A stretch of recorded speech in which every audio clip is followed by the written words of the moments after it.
Okay Telugu view పాయింట్కి తిరిగి స్వాగతం. నిన్న ఏప్రిల్ 30, 2025 ఒక చరిత్రాత్మక దినంగా నిలిచిపోబోతుంది. మోడీ ప్రభుత్వం వచ్చే జనాభా లెక్కల్లో కులగణనను కూడా చెయ్యాలి అని నిర్ణయించింది. ఎందుకు ఇది చరిత్రాత్మకం? అది మనం ఇవాళ తెలుసుకోవడానికి ప్రయత్నం చేద్దాం. అసలు కులం ఏది ఎవరిని చెప్పినా భారత్లో కులాన్ని విస్మరించలేం. అది హిందూ మతంలోనే కాదు, ఇవాళ తర్వాత వచ్చినటువంటి క్రిస్టియానిటీ, ముస్లిం, అన్ని మతాల్లో కూడా కుల ప్రభావం ఉంది సమాజంలో. దాన్ని ఎవరు కొట్టిపారేయటానికి లేదు. అందుకనేమో బ్రిటిష్ ప్రభుత్వం జనాభా లెక్కల సేకరణ మొదలుపెట్టినప్పటి నుంచి కూడా కులగణన చేపడుతూ వచ్చింది. 1881లో మొత్తం భారతంలో సమగ్ర జనాభా లెక్కలు సేకరణ చేసింది. ఆ రోజు నుంచి 1931 వరకు ప్రతి 10 సంవత్సరాలకు ఒకసారి బ్రిటిష్ ప్రభుత్వం జనాభా సేకరణ జరిపినప్పుడల్లా, సెన్సస్ జరిపినప్పుడల్లా కూడా క్యాస్ట్ సెన్సస్ కూడా జరిపేది. జాగ్రత్తగా వినండి. 1941లో సమగ్ర సెన్సస్ జరగల. కారణం ఏంటంటే రెండో ప్రపంచ యుద్ధం జరుగుతూ ఉంది. కాబట్టి జరపాల్సినటువంటి అన్ని జనాభా లెక్కల్లో జరపకుండా అది ఓ బ్రీఫ్గా క్యాస్ట్ సెన్సస్ జనాభా వరకే జరిపింది. సమగ్ర సెన్సస్ కాదు అది.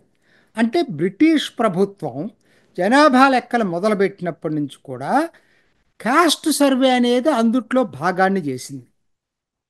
ఇది బ్రిటిష్ చరిత్ర. మరి భారత చరిత్ర ఎట్లా ఉంది స్వాతంత్రం వచ్చిన తర్వాత చూస్తే, స్వాతంత్రం వచ్చిన తర్వాత మొట్టమొదటిసారిగా 1951లో జనాభా లెక్కలు జరిగినాయి. మరి 1951లో జనాభా లెక్కలు జరిగితే మొట్టమొదటి సెన్సస్ అవకాశం వచ్చినప్పుడు బ్రిటిష్ వాళ్ళు సాగిస్తున్న సాంప్రదాయాన్ని తీసిపారేసి కులగణన సర్వే అవసరం లేదని చెప్పి నెహ్రూ ప్రభుత్వం నిర్ణయం తీసుకుంది.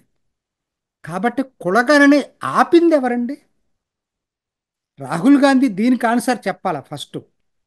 ఎప్పటి నుంచో వస్తున్నటువంటి కులగణన సర్వే సెన్సస్లో భాగంగా దాన్ని ఆపినటువంటి మొట్టమొదటి ప్రభుత్వం నెహ్రూ ప్రభుత్వం. ఇది దాన్ని మర్చిపోయి మనం చరిత్ర తెలియదు ఇవాళ ఎవరికైనా అనుకుంటే మనం చేయగలిగింది ఏం లేదు. 1951 నుంచి 2011 లాస్ట్ సెన్సస్ ఇప్పటి వరకు జరిగింది. 2011 లాస్ట్ సెన్సస్కి రాహుల్ గాంధీ కాంగ్రెస్ నాయకుడిగా ఉన్నాడు కదా, ఆయన ఏం చెప్తే అదే కదా. మరి 2011 సెన్సస్లో కులగణన ఎందుకు చేపట్టలేదు? దీనికి రాహుల్ గాంధీ ఆన్సర్ చెప్పాలి. అప్పుడు మోడీ లేడు కదా. కులగణనకి జరపల.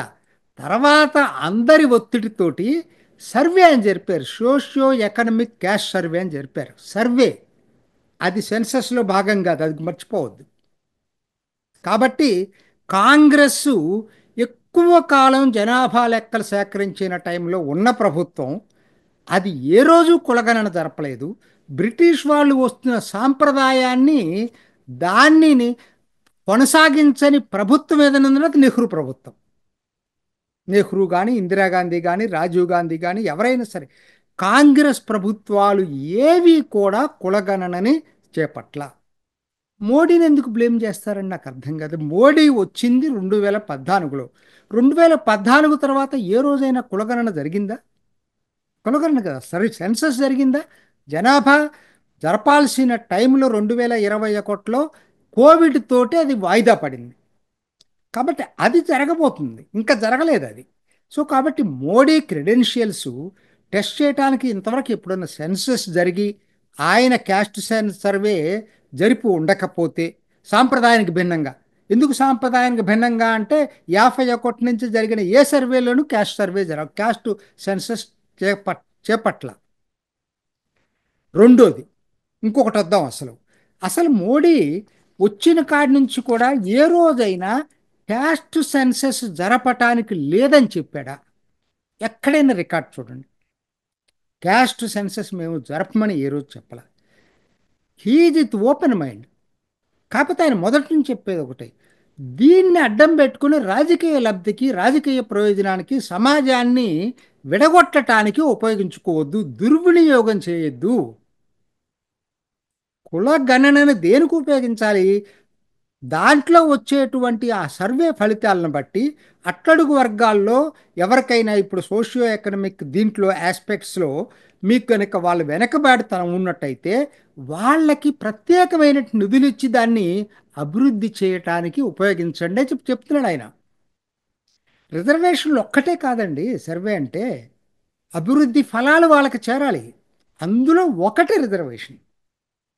ఇది క- మోడీ చెప్తా ఉంది. మరి దీన్ని ఏ రోజు ఆయన కులగణనకు వ్యతిరేకించాడు? వ్యతిరేకించలా. సో కాబట్టి దీన్ని రాహుల్ గాంధీ లేనిపోంది దీన్నంతా కూడా ఒక రాజకీయ లబ్ధికి వాడుకుంటున్నాడు. నువ్వు చేయగలిగితే, నీకు చిత్తశుద్ధి ఉంటే నీ హయాంలోనే కదా 2011 జనాభా లెక్కలు, అప్పుడు చేసి ఉండాల్సింది కాదు. కాబట్టి రాహుల్ గాంధీ, నువ్వు అంటుంది 11 సంవత్సరాల క్రితం కాదు చేయకపోవటం, 74 సంవత్సరాల నుంచి కూడా కులగణన చేపట్టలేదు, అది చెప్పండి. ఎందుకంటే ఆ మాట అంటే మీ తాత, మీ ముత్తాత, మీ నాయనమ్మ బయటకు వస్తారు. అందుకని ఆ మాట చెప్పట్లా మీరు. అసలు ఇవాళ ఇంకోటి చెప్తున్నాడు. ఏంటి? తెలంగాణ మోడల్ ఎక్కడి నుంచి వచ్చిందో నాకు అర్థం కావట్లేదండి. మొట్టమొదటి కుల సర్వే ఇవన్నీ సెన్సస్లు కాదు, గుర్తు. సెన్సస్ జరపాల్సింది, సెన్సస్ వీళ్ళ అధికారంలో కేంద్రమే జరుపుతుంది. ఈ సర్వే చేసింది కూడా కర్ణాటక ప్రభుత్వం చేసింది. అది రిలీజ్ చేయలేదు కాబట్టి దాన్ని మనం పరిగణలోకి తీసుకోలేం. తర్వాత తెలంగాణ కాదు జరిపింది, బీహార్ జరిపింది. మర్చిపోతున్నాడు రాహుల్ గాంధీ. మర్చిపోవడంగా తెలిసే నాటకాలు ఆడుతున్నాడు. ఎందుకనంటే 2022 జూన్ 6 తేదీ కరెక్ట్గా చెప్పాలంటే బీహార్లో క్యాస్ట్ సర్వే కోసం నోటిఫికేషన్ ఇచ్చారు.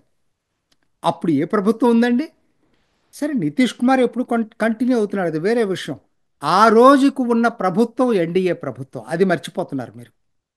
ఎన్డీఏ ప్రభుత్వంలోనే బీహార్ క్యాస్ట్ సర్వేకి నోటిఫికేషన్ ఇచ్చారు. ఇచ్చిన తర్వాత ఎవరైనా ఏ ప్రభుత్వం ఉన్నా కంటిన్యూ చేయాల్సిందే ఒకసారి ప్రభుత్వం నోటిఫికేషన్ ఇచ్చిన తర్వాత.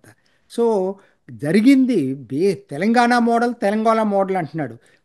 దీనికన్నా బెటర్గా జరిపారు బీహార్ సర్వే.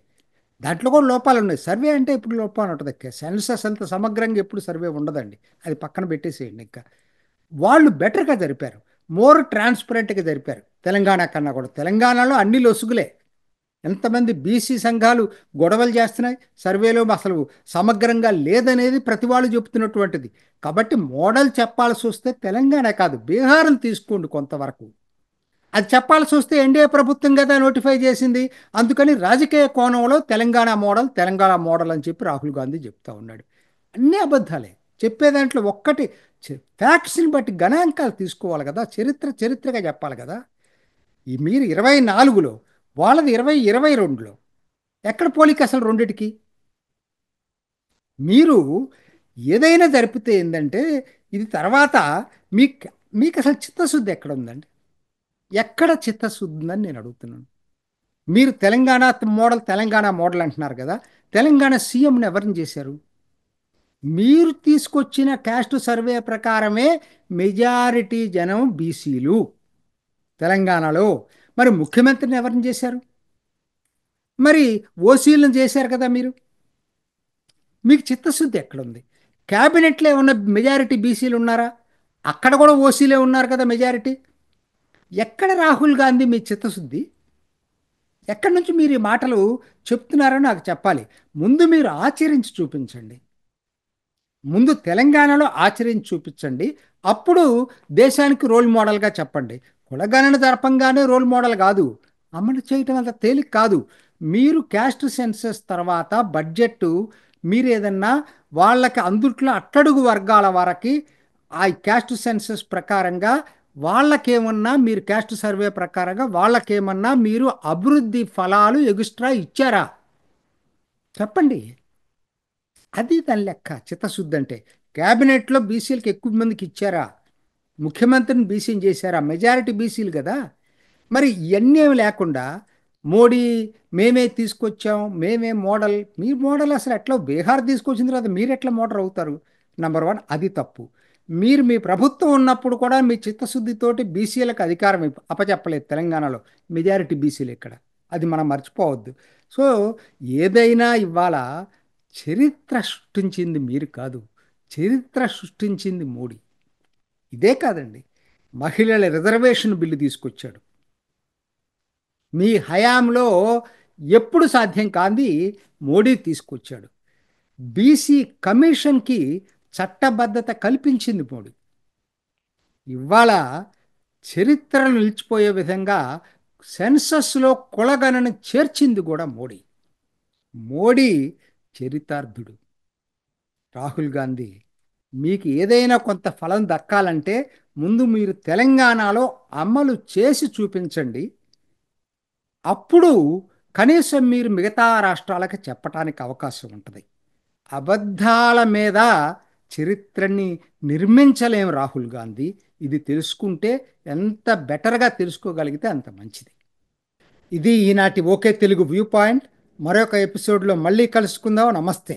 చూసారు కదండి. మరి ఈ వీడియో కనుక మీకు నచ్చినట్లయితే ఒక లైక్ కొట్టేసి మీ అభిప్రాయాన్ని కూడా కామెంట్ బాక్స్లో తెలియజేస్తూ ఇలాంటి ఇంట్రెస్టింగ్ అప్డేట్స్ కోసం మా ఛానల్ని సబ్స్క్రైబ్ చేసుకోండి.